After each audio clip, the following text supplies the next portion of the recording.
Bonjour, alors comment ça va ici? On est lundi, deuxième semaine de septembre, donc on reprend du service, on repart au charbon, d'accord?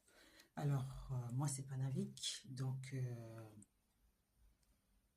j'ai pour objectif sur la page de vulgariser le droit, c'est-à-dire le rendre accessible à tous. Donc on parle de tous les domaines du droit, et particulièrement du droit des étrangers, parce qu'à mon avis, c'est la branche du droit la plus compliquée à appréhender. D'accord? Donc voilà. Pendant quelques semaines, on a vu en long, en large et en travers des décisions, on a fait des vidéos, des notions concernant le regroupement familial. D'accord? Donc on a parlé de l'OFII, qui est l'Office français de l'immigration et de l'intégration, chargé d'accueillir et de faciliter l'intégration des étrangers qui s'installent ou qui émettent le souhait de s'installer durablement en France. D'accord? Donc on a parlé du regroupement familial. Donc, toujours avec notre GPS, le code de l'entrée du séjour des étrangers et du droit d'asile. Donc, à partir d'aujourd'hui, on va attaquer le volet asile.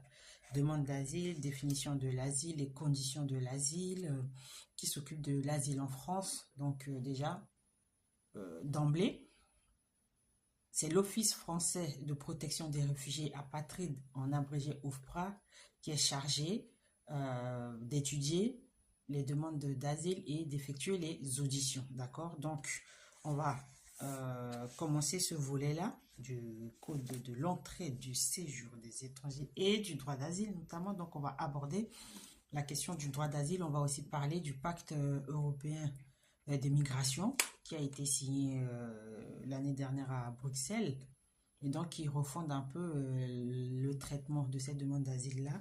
Donc, ça va être notre nouvelle thématique. Ok, donc il y a des choses à dire, hein. Conditions d'octroi d'asile, etc. Il y a plein de choses. On va parler de la Convention de Genève, etc.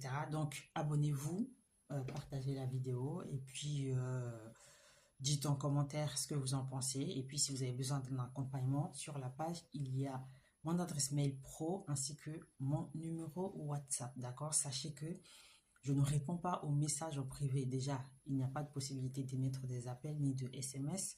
C'est uniquement sur WhatsApp et par mail. D'accord? Et juste une petite précision, c'est Panavik. Et puis mon contenu, il est protégé à l'INPI, à l'Institut national de la propriété